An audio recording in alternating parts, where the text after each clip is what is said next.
Celui qui est lavé dans cette eau est sans tache.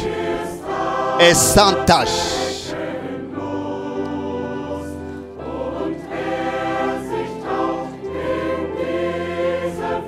Celui qui est lavé dans ce fleuve est sans tache.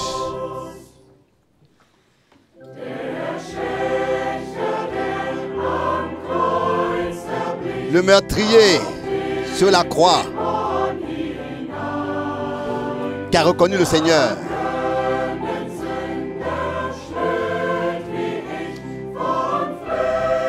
fut sauvé et lavé de ses péchés. Lavé de ses péchés et a été sans tache. Et moi, un pécheur, j'ai la grâce de vivre la même chose.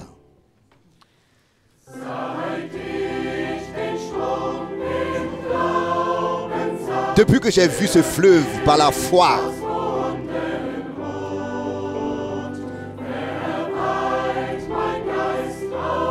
rouge comme le sang, sur la croix à Golgotha, je loue la mort de Jésus. Je loue la mort de Jésus. Je loue la mort de Jésus. En esprit, je suis ravi à Golgotha et je loue la mort de Jésus.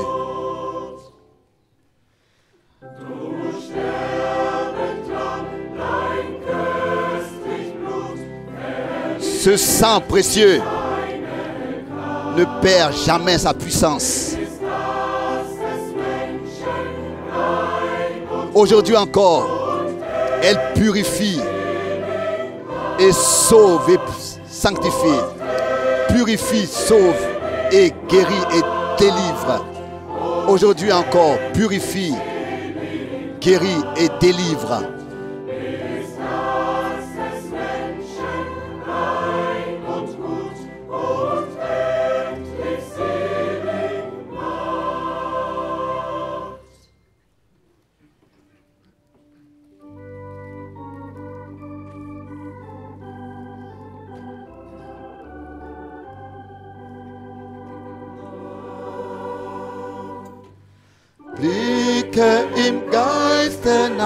Regarde en esprit à Golgotha.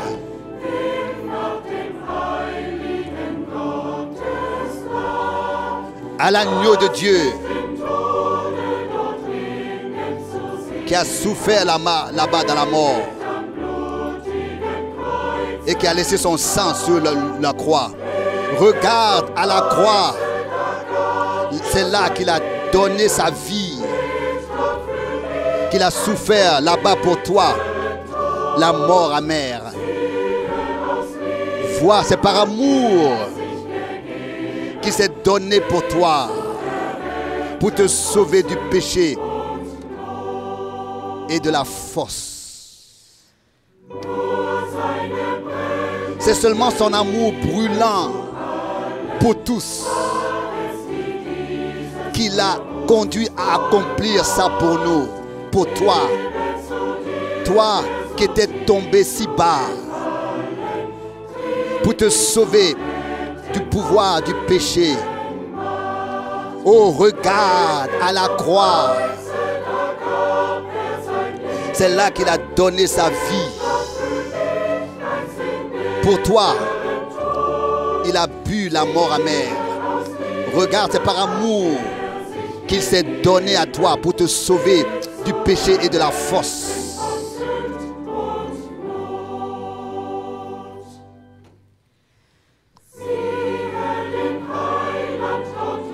Regarde le Sauveur là-bas, dans sa miséricorde, mourant, souffrant, portant tes douleurs. Lui, le seul mourut pour toi, le Fils de Dieu,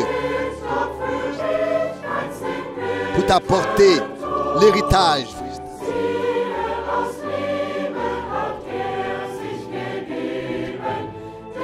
Avec son cœur fidèle, regarde à la croix. C'est par amour qu'il est mort pour toi, pour te sauver du péché. Viens, pécheur, toi qui es chargé de péché, crois à l'amour du Fils de l'agneau de Dieu. Il veut te guérir. Il veut t'accorder sa paix qu'il a acquise pour toi à Golgotha. Regarde à la croix. C'est là qu'il a donné sa vie pour toi. Qu'il a souffert la mort amère. C'est par amour pour toi qu'il s'est donné à toi pour te sauver.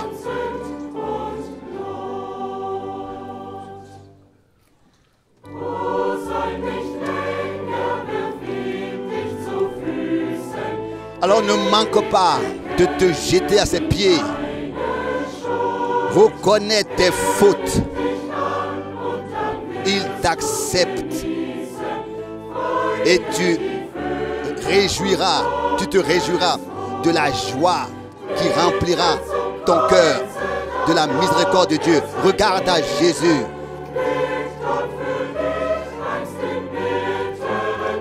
C'est pour toi qu'il a porté tout.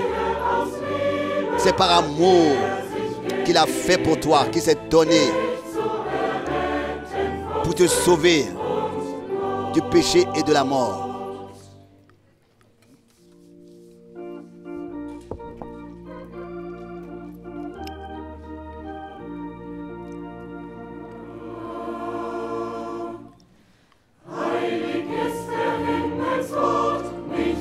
Le ciel est saint, rien d'impur pourra entrer là-bas. Le péché n'y rentrera pas. Où les anges habitent, si tu n'es pas un vrai chrétien, tu n'y rentreras pas. Le péché n'y rentrera pas.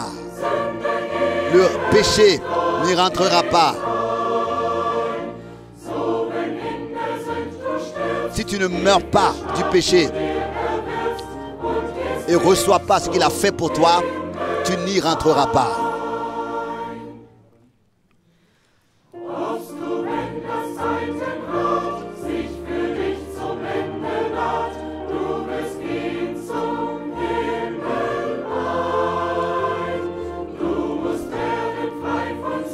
Espères-tu qu'après le temps et que la fin viendra, tu iras au ciel? Tu dois être délivré du péché et devenir un vrai enfant de Dieu. Car là-bas, le péché ne rentrera pas. Le péché n'y rentrera jamais. Si tu ne meurs pas au péché, si tu n'en es pas délivré et que si tu ne reçois pas ce qu'il a fait pour toi, tu n'iras pas au ciel.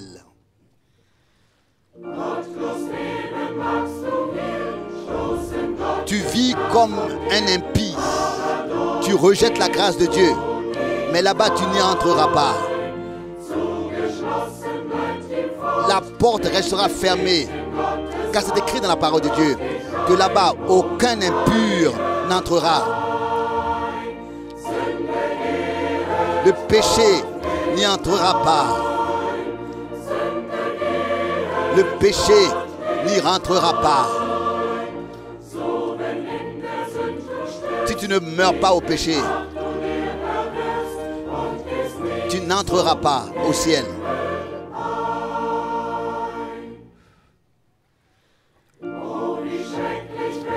Oh, comme ce sera terrible d'avoir pris cette décision.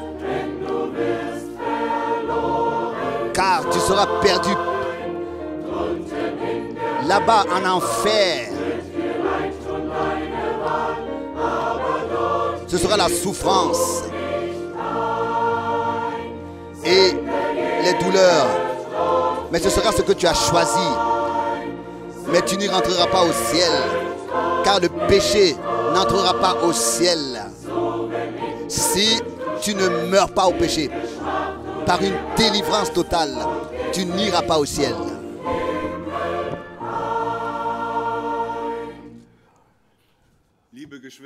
Bien-aimés frères et sœurs, très chaleureusement, je vous salue tous dans le précieux nom de notre Seigneur Jésus-Christ à ce service divin dimanche matin. Aussi vous tous qui êtes connectés, nous vous saluons aussi très chaleureusement. J'ai des salutations à remettre directement avant la réunion. D'un côté, des salutations de Grotno, notre frère Walter, qui est aussi diacre ici dans l'Assemblée, est là-bas et l'Assemblée laisse tous vous saluer. Et aussi toi, frère Walter, on te salue. Nous nous réjouissons quand tu pourras de nouveau être parmi nous. Aussi des salutations du frère Paul Nyagi et des frères et sœurs du Kenya et aussi du frère Friendstein et aussi des frères et sœurs de Cuba. Ils demandent aussi que nous puissions penser à eux dans la prière. Oui, là-bas, il y a une catastrophe naturelle et ce n'est pas facile aussi de manière économique dans le pays, mais nos frères et sœurs sont reconnaissants pour la parole du Seigneur, sont reconnaissants de ce qu'ils peuvent être connectés et écouter la même parole que nous écoutons et ils se réjouissent à cause de ça. Et nous nous réjouissons aussi bien sûr de ce que vous êtes tous venus de loin et de près pour nous visiter, oui, pour écouter la parole de Dieu et pour ensemble avoir communion avec le Seigneur et les uns avec les autres, mais aussi pour témoigner que nous sommes ensemble. Oui, nous nous réjouissons aussi. Il y a des frères qui sont venus de loin, des frères de l'Afrique. Nous avons ici aussi notre frère Empel ici du Ghana et le contact avec frère Frank est de longues années. Il nous a rendu ce témoignage dans les années 70. Ils se sont connus et depuis lors ils étaient unis profondément ensemble et le Seigneur l'a utilisé. Il a visité plus de 60 pays et il travaille dans l'assemblée locale là-bas au Ghana. Et aussi notre frère Emmanuel qui est assis aussi ici, que Dieu aussi a utilisé puissamment dans beaucoup de pays. Il a aussi entrepris un voyage en Macédonie. Nous avons aussi le frère Gilbert parmi nous de Paris, aussi notre frère Manassé et notre frère Hervé de Lyon, en haut de Lyon. Que le Seigneur puisse vous bénir tous richement. Aussi nos frères sont ici qui font en sorte que nous puissions avoir les retransmissions. Le frère Sigler est ici. Beaucoup de traducteurs sont ici. Nous nous réjouissons pour tous ceux qui font en sorte que les retransmissions soient possibles. Nous nous réjouissons ensemble et aussi nous voulons penser à eux dans la prière. Oui, comme la chorale a chanté, nous regardons à la croix, là où notre Seigneur a saigné pour nous, là où il a laissé sa vie pour nous. Mais aussi là où nos péchés sont crucifiés. Nos péchés ne sont plus avec nous, mais ils sont là-bas, ils sont restés sur la croix. Et avec cette certitude, nous pouvons vivre chaque jour et être reconnaissants au Seigneur de ce qu'il nous a vivifiés et que nous pouvons lui faire confiance. Nous sommes reconnaissants pour hier soir, pour la parole de Dieu que nous avons entendue. Et j'aimerais seulement répondre cela avec une écriture, que toute écriture inspirée par l'Esprit de Dieu est nécessaire pour notre instruction, pour notre correction, pour notre amélioration, pour notre éducation, pour que l'homme de Dieu puisse être parfait, prêt à toute œuvre. Et ainsi que le Seigneur puisse nous accorder sa grâce à mettre cette parole inspirée par l'Esprit en pratique, pour que sa parole puisse être vivante en nous. Je demande au frère Rousse de venir pour chanter avec nous les cantiques. Nous Nous levons pour prier d'abord et le frère Rousse viendra pour chanter le cantique, les cantiques avec nous et après nous lirons une parole d'introduction. Bien-aimé Seigneur, toi Dieu fidèle éternel, ensemble nous venons avec des reconnaissances devant ta face. Nous te remercions pour Golgotha. Nous te remercions pour la parole de la croix. Oh, c'est une puissance de Dieu. Nous restons attachés fermement à cette parole de la vie. Nous te remercions de ce que nous avons la grâce d'accepter cette parole. De ce que dans ce temps, tu nous as visités de manière pleine de grâce. Et que c'est un jour aujourd'hui que tu as aussi fait pour nous. Où sous le coup de ta parole, nous pouvons être. Où nous pouvons être dans ta présence. Où toi-même, tu veux agir en nous. Tu veux confirmer ta parole en nous. Oui, Seigneur, nous te remettons cette réunion entre tes mains. Bénis-nous de la plénitude de ta grâce. Bénis tous ceux qui sont connectés dans le monde entier. Prépare-nous par ta parole. Que nous ne puissions pas repartir tel que nous sommes venus aujourd'hui, mais produis en nous ce qui t'est agréable. Que ta volonté soit faite ce matin. Nous te remettons cette réunion entre tes mains et te demandons ta bénédiction dans le saint nom de Jésus. Amen.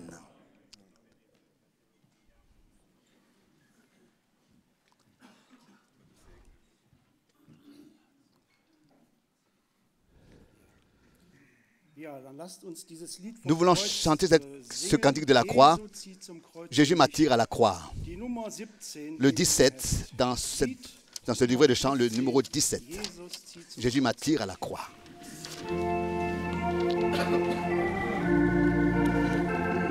En français, au pied de la croix.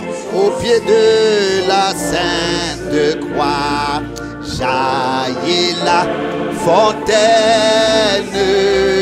du salut. Numéro 17, que je reçois, grâce souveraine.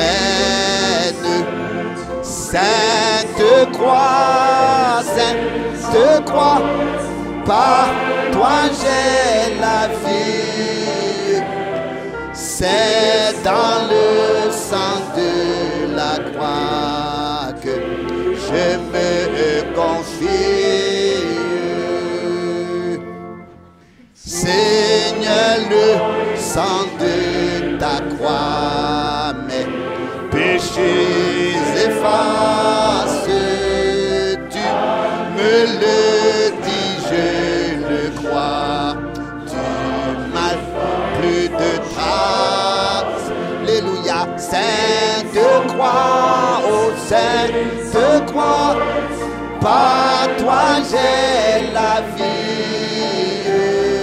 C'est dans le sang de la croix que je me confie. Prosterné devant la croix sur le mont Calvaire de Jésus, je fais mon choix. En lui seul j'espère. Sainte croix, par toi j'ai la vie. C'est dans le sang de la croix que je me confie. Jusqu'au bout, la sainte croix sera mon seul thème, car près d'elle j'entrevois au loin le ciel même. Sainte croix, par toi j'ai la vie. C'est dans le sang de la croix que je me confie. Sainte croix, par toi j'ai la vie. C'est dans le sang de la croix que je me confie. Amen. Oui. Je me suis demandé, alors que nous avions chanté cela, à la croix, à la croix. Tous mes désirs sont tournés vers la croix. Je me suis demandé à quel point sont grands mes désirs d'être à la croix et d'y rester. Je crois que tous nous sommes arrivés et nous avons reçu le pardon. Mais nous sommes encore que des hommes. Le cantique dit ici, je suis venu en tremblant à la croix, chargé de péché et de fautes, sans secours. Il n'est pas venu avec beaucoup de savoir. Il est venu sans aide. Tous mes désirs, où sont mes désirs? Tout est venu à la croix. Nous sommes allés à la croix, sous la croix. Et hier,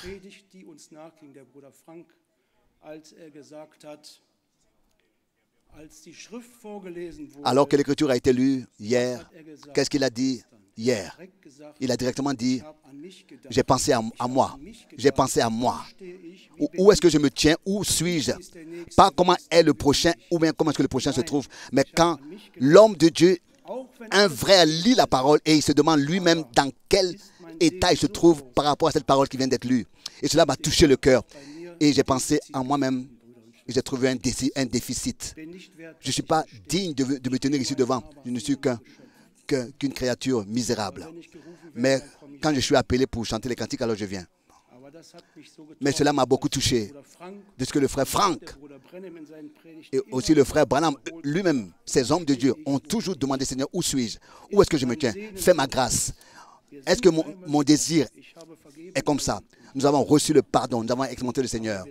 Mais nous ne sommes que des hommes. Nous voulons, comme deuxième cantique, chanter « J'ai besoin de toi en tout temps ». J'ai besoin de toi en tout temps. Le numéro 18.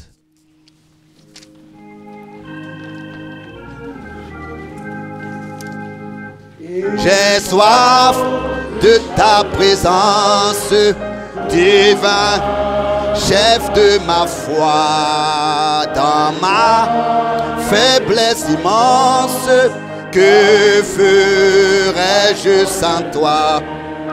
Chaque jour, à chaque heure, oh, j'ai besoin de toi. Viens Jésus et demeure auprès de moi. Pendant les jours d'orage, d'obscurité, d'effroi, quand faiblit mon courage, que ferais-je sans toi? Chaque jour, à chaque heure, oh, j'ai besoin de toi. Viens Jésus et demeure auprès de moi. Oh Jésus, ta présence, c'est la vie et la paix. La paix dans la souffrance et la vie à jamais. Chaque jour, à chaque heure, oh, j'ai besoin de toi. Viens Jésus et demeure auprès de moi. Chaque jour, à chaque heure, oh, j'ai besoin de toi. Viens Jésus et demeure auprès de moi.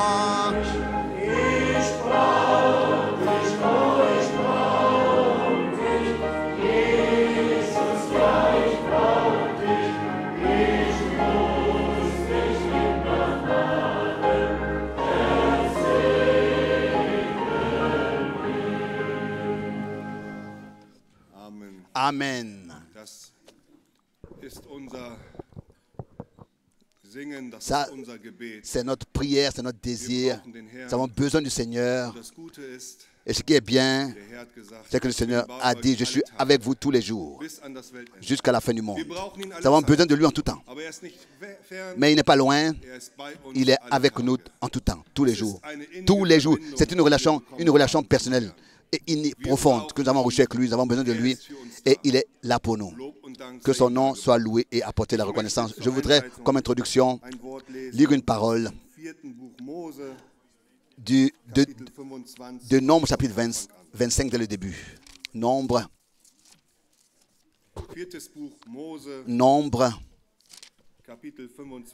chapitre 25 dès le début.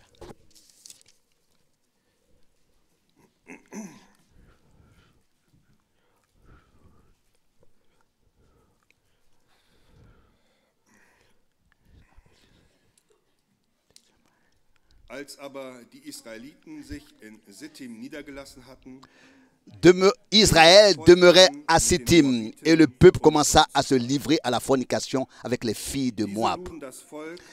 Verset 2. ihrer Götter ein. Und das Volk nahm an ihren Opfermahlen teil. Ceux-ci invitèrent le peuple au sacrifice de leurs dieux et le peuple participa à leur festin de sacrifice et se prosterna devant leurs dieux.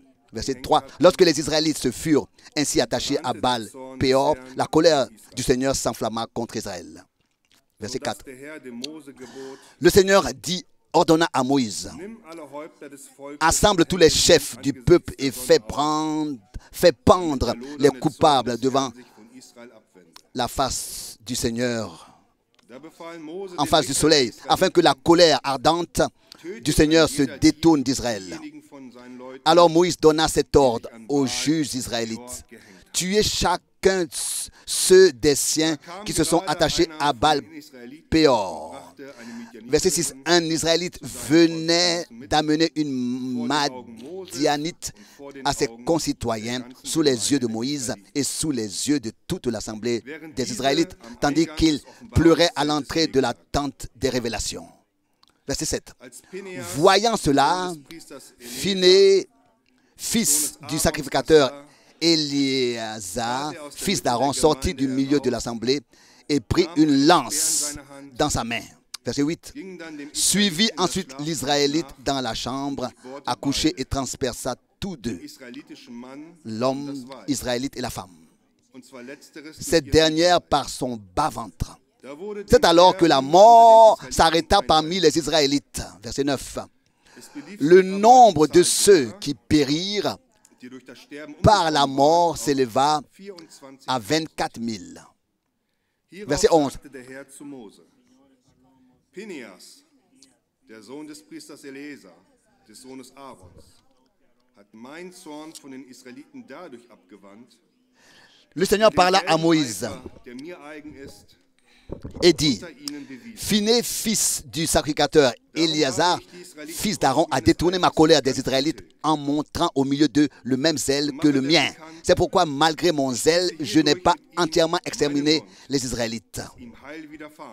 Ce sera pour lui et pour sa postérité après lui l'alliance d'un sacerdoce perpétuel, parce qu'il a été zélé pour son Dieu et qu'il a fait l'expiation pour les enfants d'Israël. Verset 13. Il a fait l'expiation pour les enfants d'Israël. Verset 13. Jusqu'ici, cette parole. Qu'est-ce qui s'est passé? Israël s'est mélangé. Israël a commis l'idolâtrie. Le Seigneur a toujours dit à son peuple, si vous le faites, des jugements viendront sur vous. Et cela s'est passé aussi. Mais les Israélites ont su ce qu'ils devaient faire, c'est-à-dire ôter le mal du milieu de vous, comme le Seigneur l'a toujours dit. Moïse l'a mentionné encore ici, que chacun tue ceux de ses parents qui se sont attachés à Baal Péor. Et ainsi nous voyons que cela s'est passé sous leurs yeux, comme un Israélite est venu avec une femme étrangère. Et tous qui se tenaient sous cet enseignement, tous avaient écouté les commandements du Seigneur. Mais il n'y a eu qu'un seul qui a mis ça en pratique. Un seul. Il a été saisi par le zèle du Seigneur. Il a mis la parole qu'il avait entendue en pratique. Tous l'avaient entendu, mais lui, il l'a mis en pratique. Il a été obéissant à la parole de Dieu. Et par cette pratique de la parole, c'est comme ça que la mort a été ôtée de l'assemblée d'Israël. Et que le Seigneur a béni cet homme. Oui, que le Seigneur aussi nous accorde sa grâce de ne pas seulement écouter sa parole, mais de la mettre en pratique pour qu'il puisse recevoir de nous ce qui lui revient de plein droit. Nous savons comment est-ce qu'il a marché. Il a purifié le temple.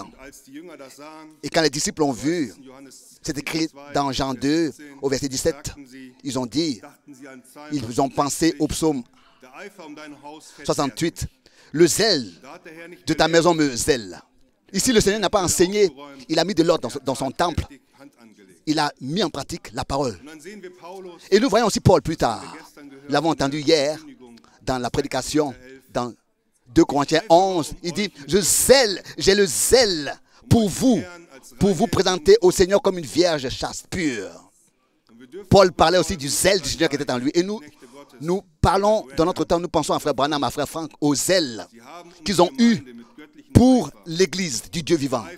Ils ont été saisis par le zèle de Dieu pour que cette Église reste sans mélange et sans interprétation. Mais nous aussi, nous sommes appelés dans Romains 12, verset 11, que nous aussi, nous soyons zélés et pleins de feu en esprit, être prêts à servir le Seigneur. Romains 12, verset 11. Et alors nous entendons justement Pierre aussi. Comment est-ce qu'il dit dans 2 Pierre chapitre 1 que tous ceux qui ont reçu par ces promesses merveilleuses de participer à cette nature divine, il leur est dit aussi de mettre tous leurs efforts, tout leur zèle à ajouter à leur foi la vertu, à la vertu la connaissance, la persévérance, et la maîtrise de soi, la piété, l'amour fraternel, l'amour pour tous les hommes. Il nous est dit aussi à nous de mettre tout notre effort, car là où ces vertus sont présentes et grandissent, nous ne resterons pas oisifs et ne resterons pas sans mettre la parole de Dieu en pratique. Et l'entrée dans le royaume nous sera largement ouverte.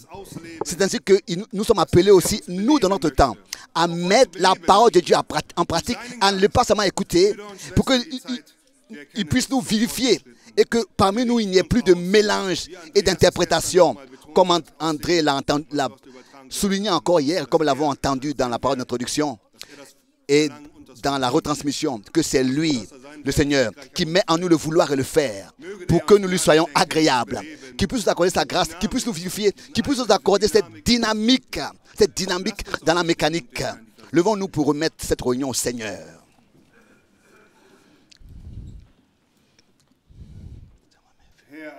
Seigneur Dieu Tout-Puissant, oh, nous venons à toi. Seigneur, tu as eu du zèle toi-même pour ton peuple. Sur la croix à Golgotha, tu as acquis la victoire. Pour nous, c'est par cette victoire que nous pouvons vivre. Nous pouvons te remercier de ce que, avec toi, tu nous as rendus vivants. Et que par ces promesses vivantes, précieuses, nous avons reçu part à la nature divine. Tu nous as accordé l'enseignement. Tu nous as mis ta parole dans notre cœur. Seigneur, nous te demandons que tu puisses vivifier ton œuvre, que tu puisses nous vivifier, que tu puisses nous accorder ce zèle qui t'est agréable, pour que qui fait en sorte que ton bras soit détendu et que la bénédiction tombe sur nous. Nous ne regardons pas à nous, nous regardons à toi. Toi le Dieu Tout-Puissant, toi le Dieu vivant, toi qui dans ce temps a accordé une parole vivante, la manne précieuse, nous te demandons que tu puisses toi-même produire en nous ce qui t'est agréable, que tu puisses nous parler par ta parole, que tu puisses nous vivifier. Nous te remercions pour cela et nous te donnons à toi seul l'honneur et te demandons maintenant ta bénédiction pour la retransmission. Amen.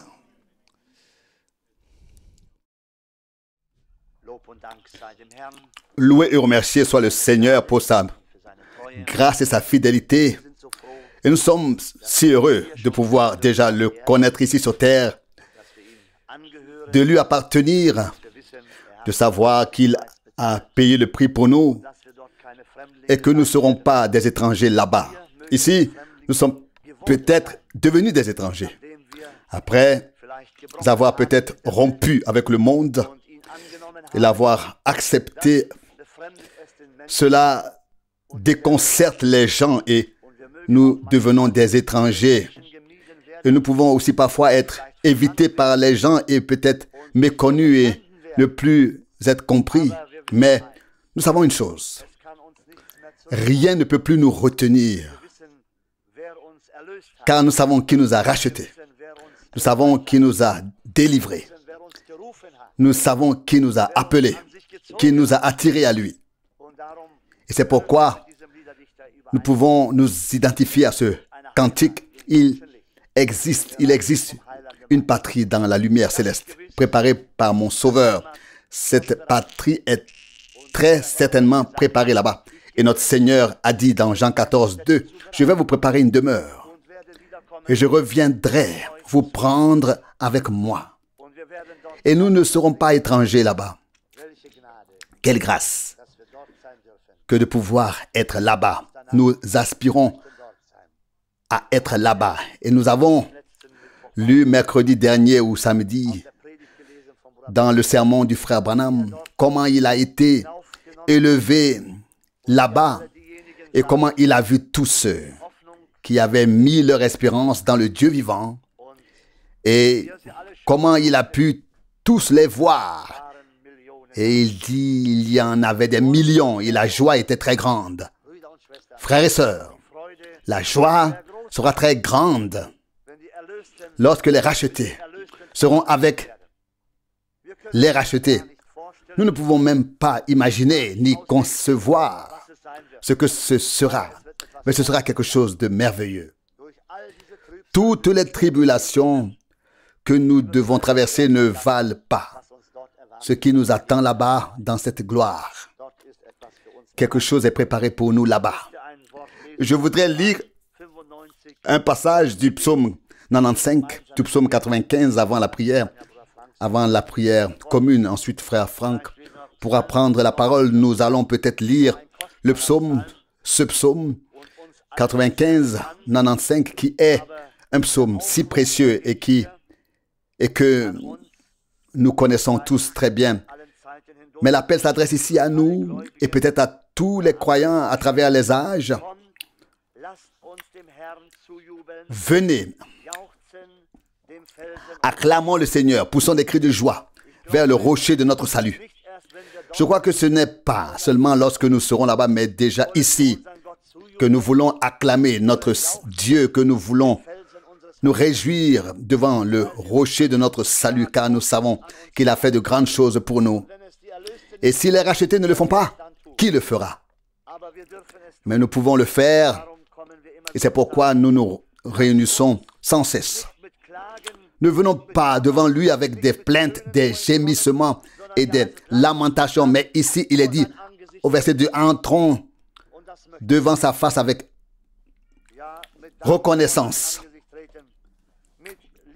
Et c'est ce que nous voulons faire, mes bien-aimés. Entrons devant sa face avec reconnaissance. Acclamons-le avec des chants, verset 3. Car le Seigneur est un grand Dieu et un grand roi au-dessus de tous les dieux, verset 4. Il tient les profondeurs de la terre et les sommets des montagnes sont à lui. Verset 5. La mer lui appartient, car c'est lui qui l'a faite et c'est lui qui a formé la terre ferme. Et nous le voyons de nos yeux. C'est écrit, c'est un fait, c'est la réalité. Ce que dit la parole est tout à fait vrai. Verset 6, venez, adorons et prosternons-nous, fléchissons le genou devant le Seigneur notre Créateur. Verset 7, car il est notre Dieu, et nous sommes le peuple de son pâturage, le troupeau de sa main. Si seulement vous écoutiez aujourd'hui sa voix. Verset 8, ne durcissez pas votre cœur comme à Mériba, comme au jour de Massa, dans le désert. Verset 9, où vos pères m'ont tenté, m'ont mis à l'épreuve, bien qu'ils aient vu mes œuvres. Verset 10, 40 ans, j'ai eu en horreur cette race, et j'ai dit, C'est un peuple au cœur égaré. Ils n'ont pas voulu connaître mes voies. Verset 11. C'est pourquoi dans ma colère j'ai juré, ils n'entreront pas dans mon repos. Je voudrais peut-être encore lire d'Hébreux 3, du verset 7. Hébreux 3, verset 7. C'est pourquoi la parole du Saint-Esprit nous est adressée. Aujourd'hui, si vous entendez sa voix, au verset 8, n'endurcissez pas vos cœurs comme lors de l'amertume du jour de la tentation dans le désert. Verset 9, où vos pères m'ont tenté et ont vu mes œuvres pendant 40 ans. Verset 10, c'est pourquoi j'ai été indigné contre cette race. Et j'ai dit, ils ont toujours erré dans leur cœur. Ils n'ont pas reconnu mes voies. Verset 11. Et dans ma colère, j'ai juré, ils n'entreront jamais dans mon repos. Verset 12. Prenez garde, frères, qu'il n'y ait en aucun de vous un cœur mauvais et incrédule qui se détourne du Dieu vivant. Verset 13. Avertissez-vous plutôt vous-même chaque jour, tant que dure le aujourd'hui, afin qu'aucun de vous ne s'endurcisse par la séduction du péché. Car nous sommes devenus des participants du Christ. Si du moins nous gardons inébranlablement jusqu'à la fin la confiance que nous avions au début dans la foi. Au verset 15, quand il est dit, aujourd'hui, si vous entendez sa voix, n'endurcissez pas vos cœurs comme lors de l'amertume. Verset 16. Qui étaient donc ces gens qui, bien qu'ils aient entendu ses promesses, se sont laissés endurcir?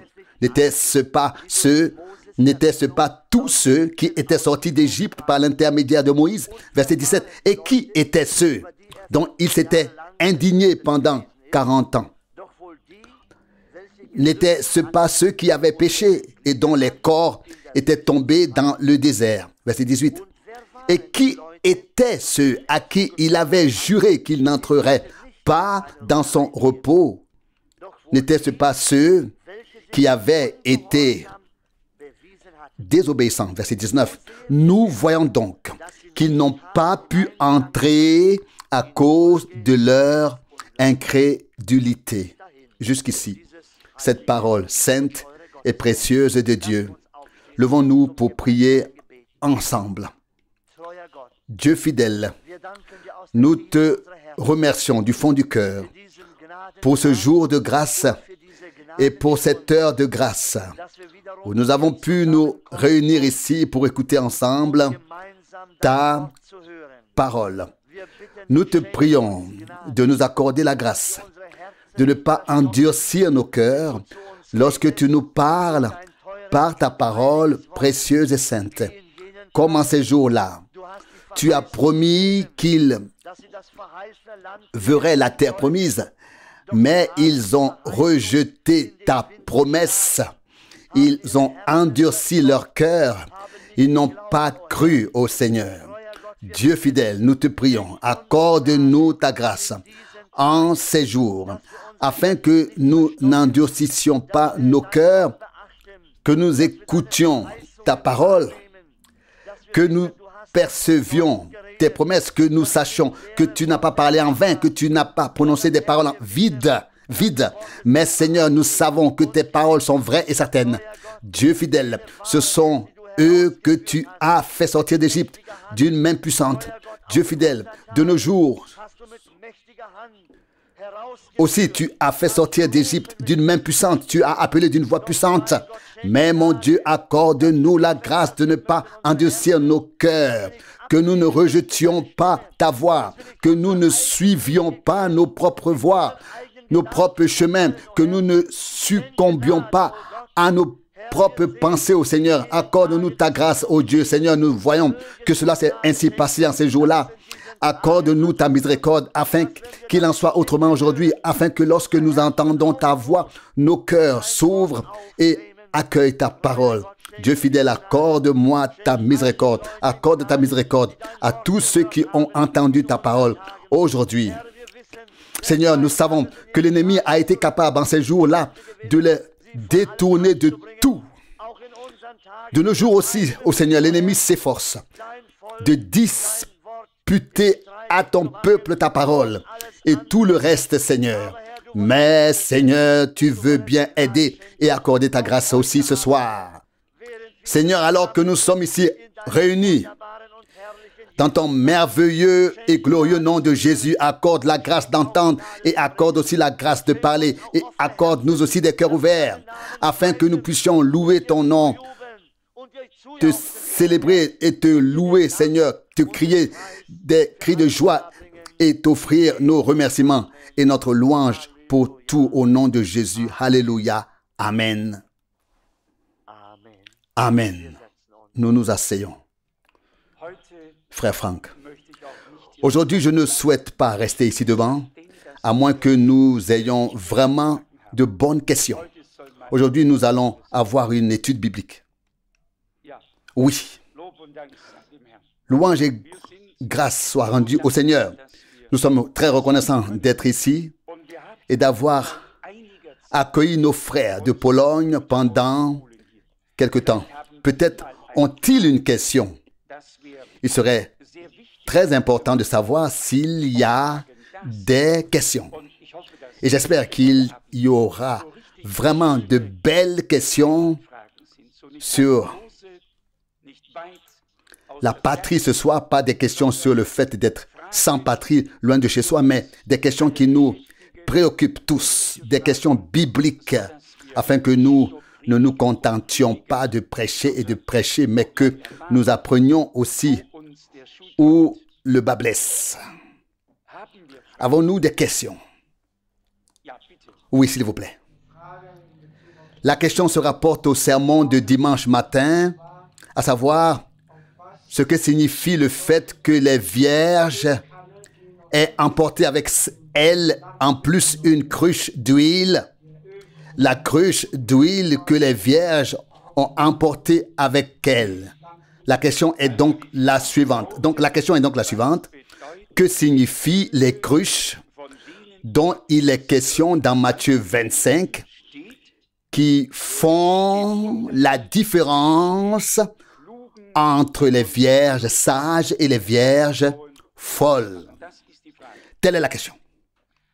C'est la question la plus difficile qui puisse être posée. Et frère Helmut, je vais te le dire pourquoi. D'après la Bible, nous savons très bien et à 100% que l'huile est toujours une référence au Saint-Esprit. Nous ne sommes pas les seuls à l'avoir compris, nous ne sommes pas les seuls à le savoir. En réalité, tous ceux qui ont été éclairés par le Saint-Esprit l'ont compris. Cela devient maintenant difficile lorsque nous lisons que les lampes brûlaient, donc qu'elles contenaient déjà de l'huile, sinon elles n'auraient pas pu brûler, et qu'il y avait ensuite des cruches avec de l'huile de réserve pour pouvoir les remplir. Il devait donc s'agir de la même plénitude de l'esprit que l'on avait en réserve pour pouvoir y recourir. Supposons maintenant que l'une était l'expérience commune du baptême du Saint-Esprit. D'accord? Alors, les 10 l'avaient tous, car ils étaient tous purs, c'étaient tous des vierges. Elles allaient toutes à la rencontre de l'époux, elles attendaient toute la venue du Seigneur. Il n'y avait aucune différence à ce moment-là. Cela n'est devenu évident qu'au moment même du retour du Seigneur. C'est seulement alors que les 5 folles ont remarqué qu'il manquait quelque chose. Une autre question va suivre. Oui, bien, aujourd'hui, Oui, bien, aujourd'hui, vous pouvez tous, sœurs et frères, vous pouvez tous poser des questions. Frère Franck, dans le sermon, le seul lieu d'adoration, frère Branham en parle et dit que cette huile qui coule signifie aussi la parole qui coule toujours vivante par le Saint-Esprit. Est-ce cela? C'est ce à quoi nous voulions en venir, en fait. Le Seigneur dit dans Jean 6, verset 63, « Mes paroles sont esprit et vie. » Donc, ce n'est donc pas seulement une expérience ou un événement, un vécu, mais une vie qui doit être nourrie, alimentée. La vie de l'esprit lui-même ne peut être nourrie et alimentée que par l'esprit. Puisqu'il s'agit bien sûr de la parole qui a été révélée par l'esprit, nous sommes bien sûr certains, lorsque nous disons que ce n'est pas seulement l'expérience du baptême du Saint-Esprit, d'avoir l'expérience du baptême du Saint-Esprit réellement, mais que nous pouvons toujours puiser à nouveau dans la parole mise à notre disposition par l'Esprit, que tout ne sera pas épuisé. Oui, je vous en prie. Frère Branham dit aussi dans son sermon que chaque nouvelle parole qui vient par l'Esprit est une nouvelle possibilité pour l'épouse de se parer un habit, une nouvelle parure, ou c'est ainsi qu'il l'exprime. C'est la parure de l'épouse. Est-ce cela? Oui, en fait, oui, une seule et même chose peut avoir tant d'applications différentes d'un point de vue spirituel. Le Seigneur en lui-même, il est la vie, il est la vérité, il est le chemin, il est le but, il est le Fils de l'homme, le Fils de l'homme, le Fils de Dieu, le roi, le sacrificateur, le prophète. Et la parole est lumière. Ta parole est une lampe à mes pieds. Lavé dans le bain d'eau de la parole. Voici soudain que c'est un bain. L'homme ne vit pas seulement de pain, mais de toute parole qui sort de la bouche de Dieu. Alors tout d'un coup, c'est la nourriture. Oui, c'est une multitude. Il ne manque rien dans la parole, car Dieu nous a donné tout ce dont nous avons besoin et il nous l'a donné par sa parole. Mais la parole doit nous être révélée par l'Esprit. Ce n'est qu'alors que le robinet est ouvert, sinon il est fermé. Vous comprenez ce que je veux dire? D'une certaine manière, le courant doit pouvoir circuler, couler. Et au moment où, et c'était certainement une bonne pensée que frère Branham a exprimée là, bien sûr, je ne suis pas familier avec toutes ces choses, ce sont des centaines de sermons que l'on a entendus, mais à ce moment-là, nous avons tous vécu cela. Quand une parole nous a été révélée de manière nouvelle, fraîche, par le Saint-Esprit, oui, alors, cela jaillit, ça se répand, puis il y a eu l'inspiration, puis l'onction, puis la joie, puis la vivification, puis il y avait le remplissage, puis la lampe brûlait à nouveau et on avait la lumière, on avait l'illumination et ainsi de suite. Donc, comme je l'ai dit, c'est très, très difficile. La plupart se sont fixés là-dessus et on dit... Cela signifie le baptême du Saint-Esprit. Et nous sommes entièrement d'accord avec cela. Mais pas seulement. Des millions de personnes sont baptisées dans l'Esprit ces jours-ci. Et oui, beaucoup d'entre elles ont embrassé aussi l'anneau du pape. Cela ne veut absolument rien dire du tout au fond. L'Esprit et la parole doivent être associés. Toujours et encore et encore. La parole et l'Esprit vont de pair.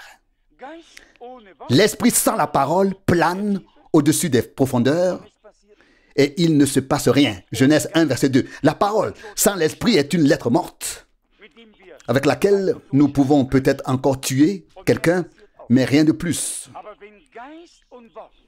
Mais lorsque l'Esprit et la parole se rencontrent, il doit se passer quelque chose. Et il se passe effectivement quelque chose. Et je crois que c'est là tout le mystère. Que les hommes sont éclairés par l'Esprit, renouvelés par l'Esprit, régénéré, né de nouveau par l'Esprit, rempli de l'Esprit, par l'Esprit, mais pas simplement, c'est pas tout. Et cela me rappelle cette dame du plein évangile qui avait vu la mère de frère Branham dans un songe. Elle portait des talons hauts et voulait emprunter ce chemin étroit en disant, et elle a crié, sœur, tu ne peux pas emprunter ce chemin comme ça. Vous vous souvenez du sermon? Et elle a dit, je vais te prouver que je peux le faire. Oui, elle s'y est aventurée, a trébuché et est tombée dans le vide. Cela ne sert à rien et cela me semble également important, comme l'a dit frère Branham, en particulier sur la côte ouest des États-Unis. Tout se passe là-bas. Tout ce qui est religieux et tout ce qui peut exister sur terre se trouve sur la côte ouest des États-Unis. Et il disait, chaque fois que je reviens, malgré mes prédications si dures, la situation est pire qu'avant. Oui. Et pourtant, il y a là-bas des millions de personnes qui sont baptisées du Saint-Esprit. Mais elles n'ont pas du tout entendu ce que l'Esprit avait à leur dire par la parole. Elles se disaient, cet homme serait mieux dans la brousse. Hein? Et ils n'ont pas compris que Dieu leur avait parlé en toute simplicité par la bouche des hommes. Comment Dieu a-t-il parlé au jour de Noé? Du ciel, par l'intermédiaire d'un ange, il y avait un homme simple. Soudain, cet homme simple est devenu un prophète. Parce que la parole du Seigneur lui était parvenue.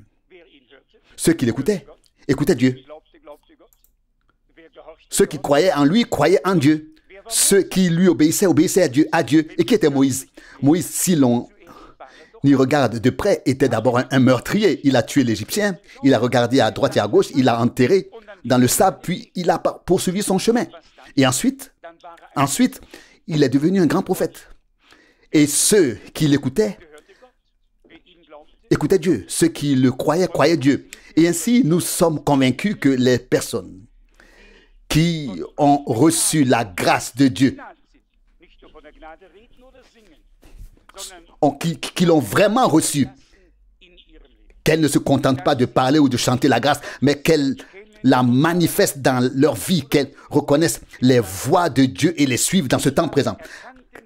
Qu'a lu frère Rousse dans le psaume 95, mais ils n'ont pas reconnu mes voix. Et dans 1 Corinthiens 10, ils buvaient de l'eau spirituelle qui était Christ. Ils mangeaient la nourriture spirituelle. Ils étaient baptisés en Moïse dans la mer et dans la nuée. Ce qui atteste qu'ils étaient baptisés dans l'eau et par l'Esprit. C'est très clair, car c'est ce qui est écrit dans Néhémie chapitre 9, verset 20. Et tu leur as donné ton bon esprit pour les conduire. Et ensuite, l'incrédulité, la désobéissance s'est introduite et un seul homme est venu. C'était Balaam. Et il a dit, nous les Moabites et vous avez un Dieu. Nous traduisons le sermon aujourd'hui. Et puis, il a dit, nous allons faire une fête commune. Et déjà, la fête était là. Et frère Branham dit, jamais, jamais, Dieu ne leur a pardonné ce péché. C'est une belle chose d'avoir été appelé par Dieu, d'avoir été appelé à sortir par Dieu, une chose merveilleuse. Mais cela implique une grande responsabilité. Lorsque nous avons été éclairés dans un âge prophétique, je ne pense pas que Dieu puisse être aussi sévère en période d'ignorance.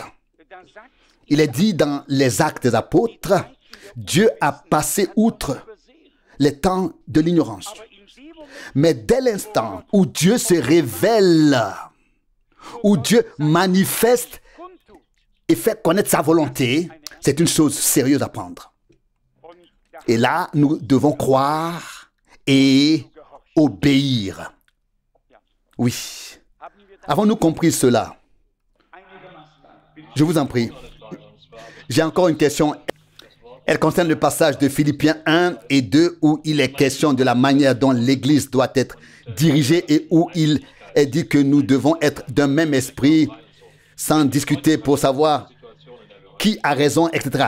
Quelle est la signification de cela pour notre situation actuelle? En référence à Philippiens 1, verset 27. Philippiens 1, verset 27. Oui. Philippiens 1, verset 27. Seulement, conduisez l'assemblée d'une manière digne du message du salut de Christ. Car je veux, si je viens, vous trouver, ou si je reste absent, entendre dire que vous demeurez ferme dans un même esprit, combattant d'un même cœur pour la foi du message du salut. Oui, en substance, cette parole nous rappelle l'état originel de l'Église primitive. Cette Église ici et donc aussi nous aujourd'hui. Au début, il n'y avait que des hommes établis par Dieu qui étaient habilités, qui avaient la permission divine à prendre la parole. Pierre a dit, Actes apôtres 15, 7, vous savez que Dieu m'a désigné parmi vous pour cela. Acte 15, 7. Oui, dès le premier chapitre des Actes des Apôtres, au chapitre 15. Mais ensuite, après environ 20 ou 30 ans, il y a eu une phase où tout a changé. Certains ont prêché le Christ par obstination, par dispute, par dogmatisme. Philippiens 1, 17. Je crois que c'est écrit. Je vais vérifier. Je ne le savais pas avant, mais je savais que c'était écrit quelque part.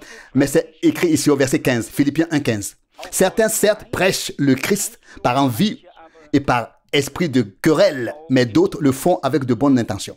Verset 16, Philippiens 1, 16. Les uns par amour pour moi, sachant que je suis destiné à défendre le message du salut, ou alors de l'évangile. Verset 17, il dit, frère Franck, ici. Verset 17. Les autres qui agissent par esprit de discorde ne prêchent pas le Christ d'une manière pure, mais dans le but de me causer par ma captivité une nouvelle affliction. Il n'y a rien de pire pour un homme de Dieu que de voir que quelque chose est fait arbitrairement dans le royaume de Dieu.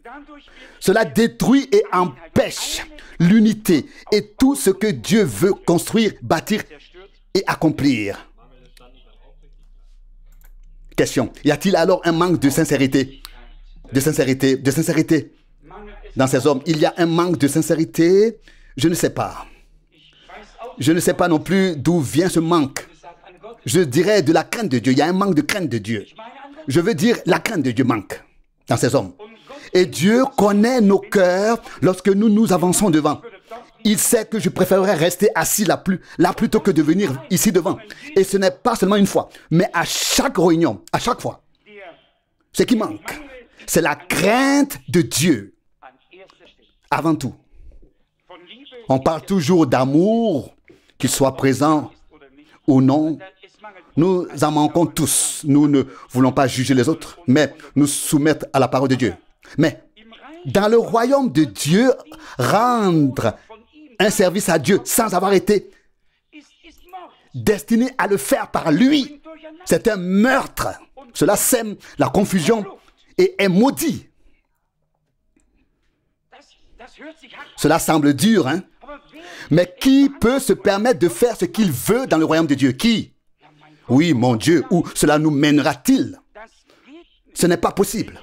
Si la Bible dit Dieu a établi dans l'Église, alors il a établi et c'est lui qui le fait. Oui, et s'il a établi, cela doit bien se manifester d'une manière ou d'une autre, n'est-ce pas? Alors, cela doit se manifester. Et ce n'est pas que je veuille faire référence à la situation dans notre environnement, mais la douleur est insupportable. Il y a un frère qui dit quelque chose que je n'ai pas pu traduire, note du traducteur. J'aimerais que ce soit vrai. J'aimerais que ce soit vrai, ce que tu as dit. Il y a une parole que nous avons déjà lue plusieurs fois ici, et j'espère de tout cœur qu'il ne s'applique pas. Mais il est écrit dans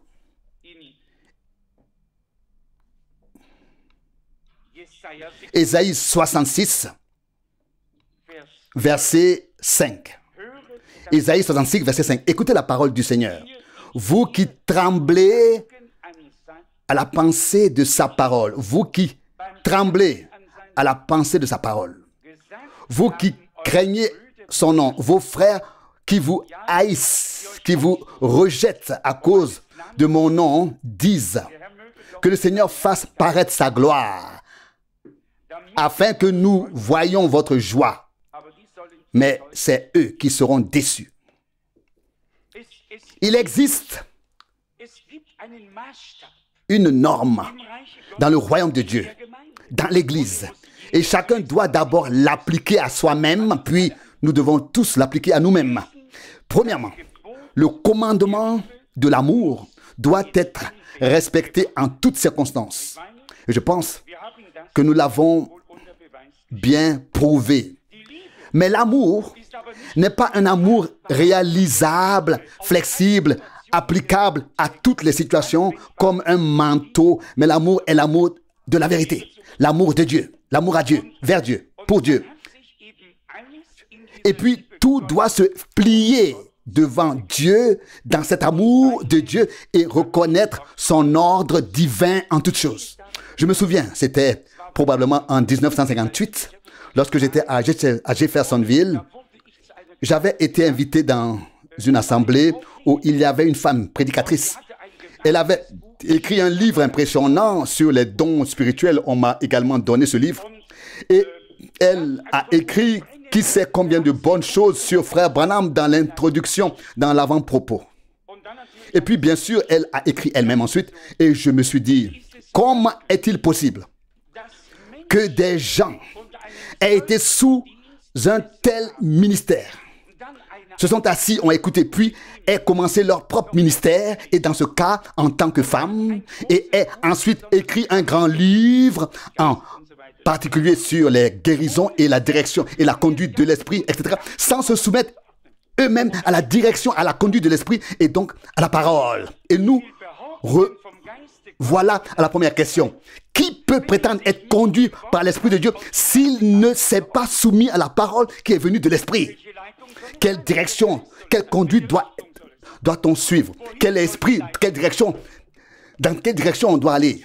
Quelle direction doit-on prendre? Où cette direction doit-elle mener? Il doit y avoir quelque part, et je pense que nous devons tous le comprendre, quelque part où la direction est la bonne. Je voulais rester assis ce soir. Laissez-moi être très clair.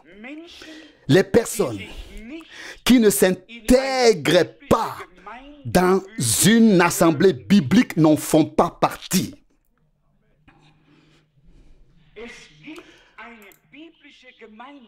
Il existe un ordre de l'Église et on ne peut pas dire « oui, ça ne me convient pas, je m'en vais ». L'autre dit « oui, cela ne me convient pas non plus, donc je m'en vais ». Le troisième dit « je veux faire autre chose, donc oubliez ça, oubliez ça ». Chacun quitte l'assemblée et fait sa propre chose. Cela n'existe absolument pas. Là, l'Église biblique a un chef, a une tête. Et ce chef, c'est le Christ. Et les membres sont reliés les uns aux autres, comme le dit la parole de Dieu, et sont maintenus et solidement assemblés par le chef afin de pouvoir accomplir leur service dans l'amour. C'est cela, l'Église biblique. Et tout le reste ne peut être que autre chose, ça ne peut pas exister, sinon nous devrions renverser la parole de Dieu. Un frère pose une question. Oui, alors une autre question se pose naturellement dans une assemblée biblique. Il doit bien sûr y avoir aussi l'activité des dons. C'est vrai. Et là, nous avons fait l'expérience et avons finalement compris, je l'ai encore lu aujourd'hui lors de l'Église, que les dons ne doivent pas simplement être utilisés ici et là, mais devant Dieu, dans la prière, avant le début du service divin, afin d'éviter tout préjudice public. Et cela est libre. Et nous tenons à souligner que cela devrait être appliqué, que les frères ou les sœurs qui se sentent poussés intérieurement et sont certains d'avoir des dons de l'esprit devraient saisir cette occasion à tout prix. Je pense que nous avancerions beaucoup mieux ainsi.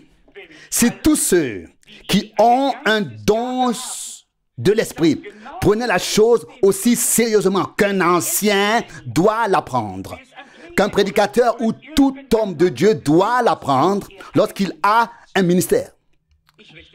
Je m'adresse maintenant à tous ceux qui ont un ou plusieurs dons de l'esprit. Si nous prenions ensemble la cause de Dieu aussi sérieusement et si elle nous tenait autant à cœur, car que dit Frère Branham? Il dit, il y a des jeunes qui n'arrivent pas à percer. Il y a quelque chose de caché dans leur vie. Ils prient et prient, mais ils n'avancent pas.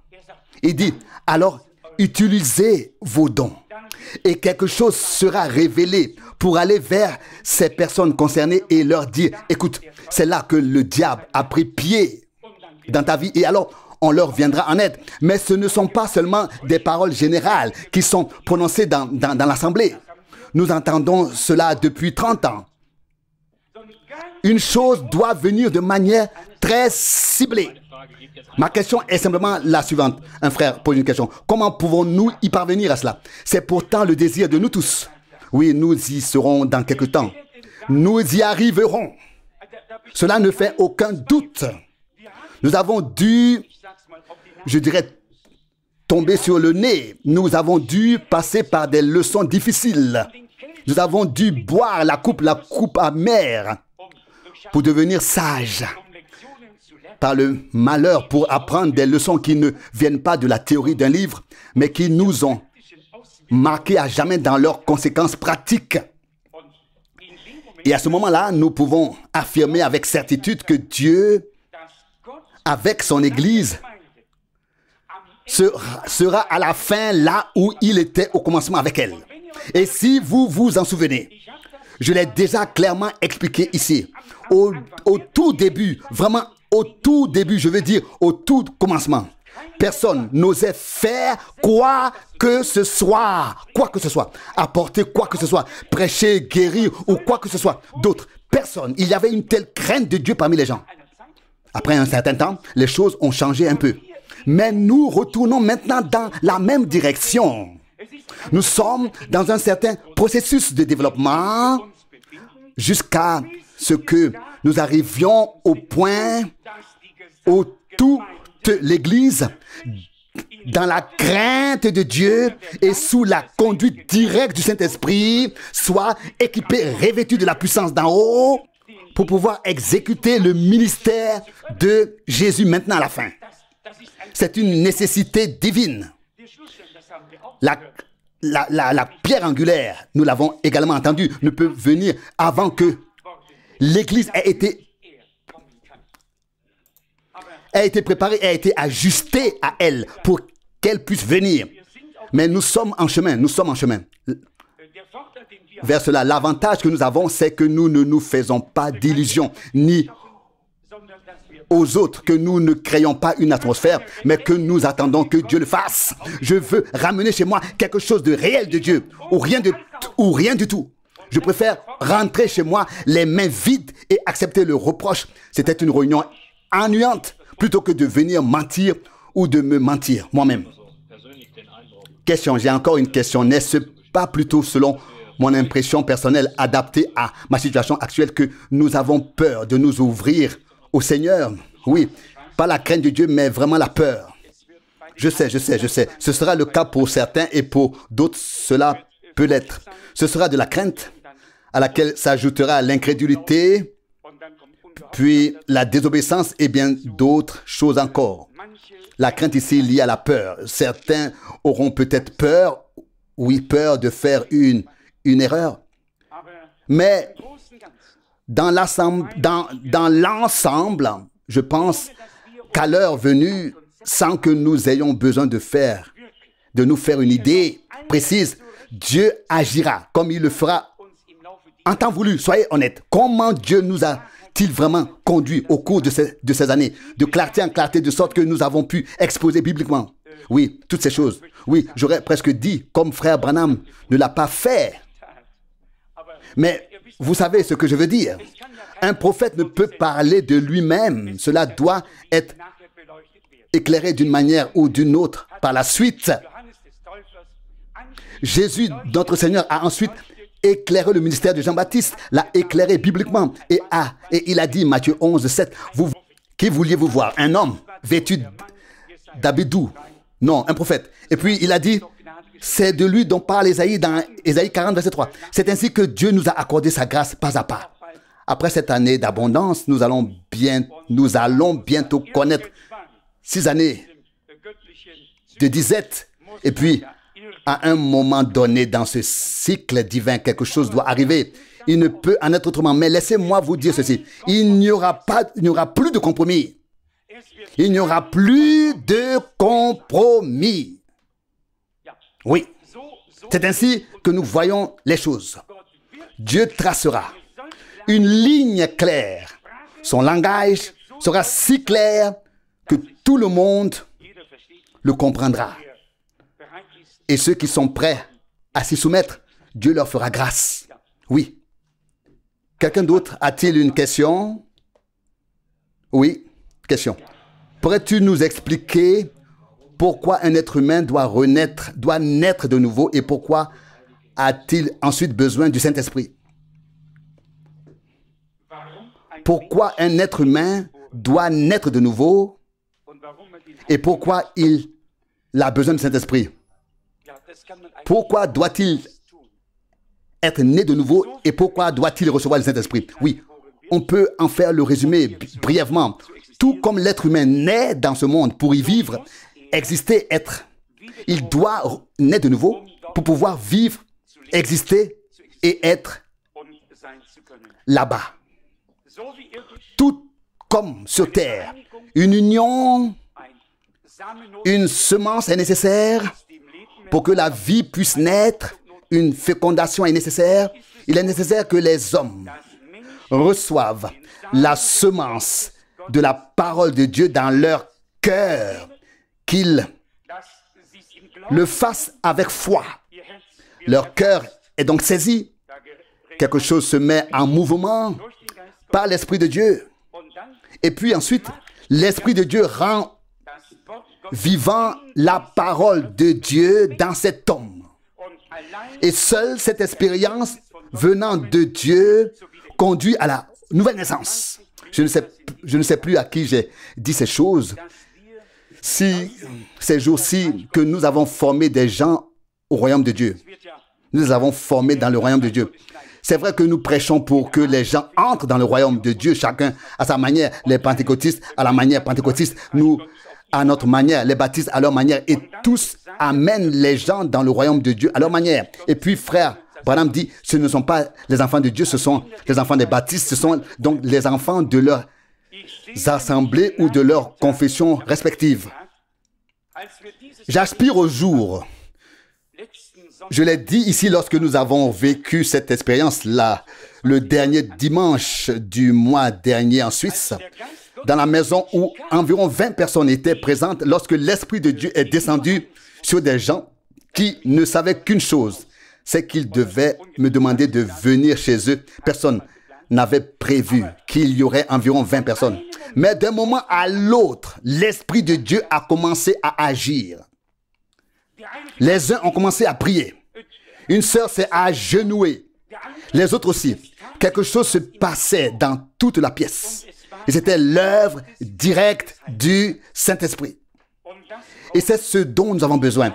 Pas une introduction intellectuelle dans le royaume de Dieu, mais une expérience avec Dieu qui permet de dire, je sais que mes péchés sont pardonnés, je sais que mon Sauveur est vivant. Aussi vrai que le soleil brille dans le ciel, moi, pécheur, j'ai obtenu le pardon. Que cela devienne une certitude de foi grâce à une expérience avec Dieu. Et puis, bien sûr, c'est à nouveau l'Esprit qui a purifié ce vase. C'est le même Esprit qui le remplit ensuite. Mais nous avons déjà répondu à cela ta question aussi et nous arrivons maintenant à la fin.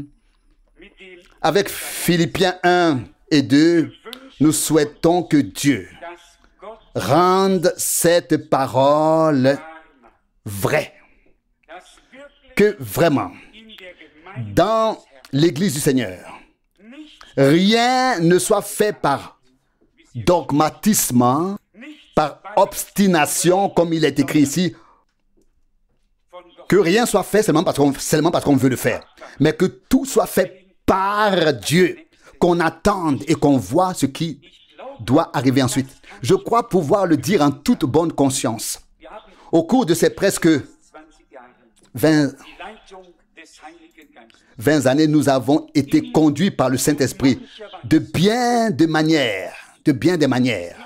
Il y a une différence entre se croire conduit par l'Esprit de Dieu et pouvoir regarder en arrière et voir que c'était bien la conduite du Saint-Esprit.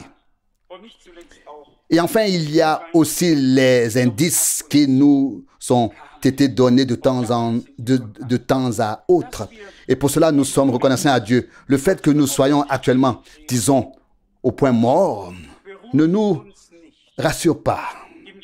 Au contraire, nous ne nous sentons pas bien. Mais toute entreprise personnelle, la plus grande, un programme gigantesque que je pourrais vous présenter ici aujourd'hui pour notre pays, pour l'Europe et pour le monde entier, ne serait pas la réponse. La réponse doit venir de Dieu. Et la réponse est venue de Dieu. Je peux le dire avec certitude. En avril 1966, personne ne savait comment les choses allaient continuer. Et c'est alors que frère Frank a dit à Jeffersonville ce qui devait arriver. Et c'est ainsi que cela a commencé, et pas autrement. Et si, entre-temps, des choses se produisent, je ne peux pas les changer. Cela me fait mal, c'est une douleur, mais nous vivons dans une démocratie, et chacun peut faire ce qu'il veut. Dans le royaume de Dieu, ce n'est pas le cas, en fait. C'est justement ce que nous voulions souligner. Pas dans le royaume de Dieu. Si nous pouvons également prendre à cœur le chapitre 2, Philippiens 2, verset 2, qu'une réprimande, une consolation, une communion d'esprit, une compassion sincère et une compassion sincère, etc. Rendez ma joie parfaite afin que vous soyez d'une seule pensée. Avoir la même pensée, le même esprit. Cette même pensée ne peut être que celle de Jésus-Christ. Cela n'aide personne si tu penses comme moi. Cela n'aide personne. Imagine un peu de nous penser que... Imagine un peu, si nous pensions tous comme toi, oui, où cela nous mènerait-il? Ou que nous ayons la même disposition d'esprit que n'importe qui ici présent. Nous prendrions cette personne comme modèle et voudrions être comme elle. Non, c'est imiter les hommes, non. Nous devons avoir la même disposition, le même esprit, les mêmes sentiments, les mêmes pensées que Jésus-Christ. Il n'y a pas d'autre moyen. Et cette disposition divine, ces pensées, ces sentiments, n'est pas une théorie. Elle nous est accordée de manière réelle et véritable par le Saint-Esprit. Mais pas seulement par le Saint-Esprit en tant que vocabulaire, mais vraiment par la puissance qui nous transforme, qui nous remplit, qui manifeste la vie de Jésus-Christ lui-même en nous, de sorte que ses vertus se trouvent en nous et à travers nous. Nous ne sommes pas jugés sur nos paroles. Notre vie doit le manifester d'une manière ou d'une autre. Et c'est alors la preuve en soi, la meilleure preuve. Et frère Branham a même dit à un moment donné à propos de la science chrétienne, en ce qui concerne l'amour, ce sont eux qui en ont le plus. C'est seulement ce qu'il semble. Ils ne croient pas du tout à la conversion. Mais ils s'entraident. Ils paient les factures d'hôpital et s'aident eux-mêmes et les autres. Et si je livrais mon corps aux flammes et donnais tous mes biens aux pauvres, mais que je n'avais pas l'amour divin. Il s'agit vraiment de tout ce qui est divin. L'amour doit être divin, pas une affection humaine. Tu me conviens, j'ai un bon feeling avec toi. Un autre ne me convient pas et je n'en ai pas. Et je n'en ai plus. Qu'est-ce que c'est que ça? Non. Acceptez-vous, recevez-vous les uns les autres comme Dieu nous a acceptés en Christ pour la gloire de Dieu. C'est la voie biblique. Romains 15, 7. Et ce n'est qu'en la suivant que nous pourrons atteindre le but, que Dieu nous garde dans sa parole jusqu'à la fin. Et si cela est garanti, alors il nous gardera dans sa grâce, dans sa paix, dans son amour. Celui qui demeure dans la parole, Jésus dit, celui qui demeure en moi et en qui mes paroles demeurent. C'est ça le mystère. Et je crois encore aujourd'hui que nous sommes restés dans la parole. Et si nous sommes restés dans la parole, alors nous sommes restés dans l'esprit. Peut-être que cela ne s'est pas encore traduit par des sots et des bons. Cela peut encore venir quand Dieu fera des choses dont on peut se réjouir énormément. Quand on chante un chant magnifique, un cantique et une personne qui souffre, elle secoue la tête et ne comprend pas pourquoi on fait cela. La Bible dit, si quelqu'un souffre, qu'il prie. Si quelqu'un est dans la joie, qu'il chante des psaumes. Chacun doit pouvoir se présenter devant Dieu dans la situation où il se trouve. Mais comme frère Rousse nous l'a lu dans le psaume 95 ou bien 95, lorsque nous nous présentons devant le Seigneur, nous devons venir avec des actions de grâce, peu importe ce qui s'est passé. C'est ainsi. C'est la parole de Dieu. Venez devant sa face avec des actions de grâce, avec des remerciements. Il a bien compris. Pas en murmurant, pas en se plaignant, pas en hésitant. Personne ne peut se présenter devant Dieu avec toutes ces choses, mais seulement avec des actions de grâce. Car c'est ainsi que nous donnons à Dieu la foi que les choses dont nous nous plaignons, que nous murmurons et que nous gémissons, nous lui faisons confiance qu'il peut les transformer en bien. C'est pourquoi nous nous présentons devant lui avec reconnaissance. Cela m'a directement interpellé. Je suis reconnaissant à Dieu pour ces paroles. Que nous reste-t-il d'autre à faire que de remercier le Seigneur de tout cœur pour sa grâce et sa fidélité. Amen. Levons-nous.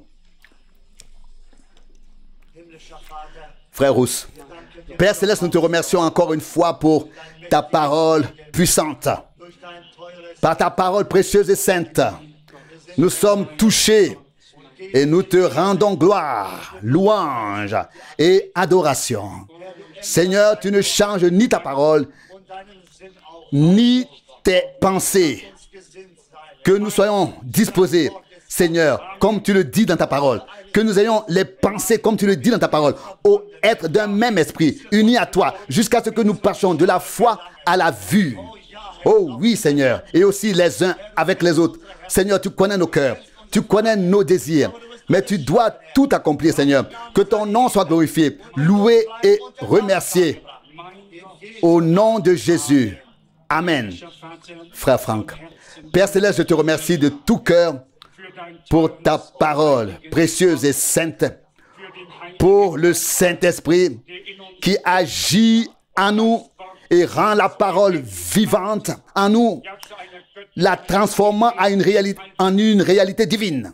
Seigneur, nous te remercions de nous avoir aidés jusqu'à présent et tu continueras à le faire. Je te remercie pour ton sang versé, pour ta parole et pour ton Saint-Esprit. Garde-nous dans ta grâce et sois avec nous et avec tout ton peuple sur toute la terre. Seigneur, fais enfin entendre ton appel. Laisse mon peuple partir afin qu'il me serve. Seigneur, à la fin, tu le feras et cela sera manifesté. Loué soit ton Saint-Nom. Amen.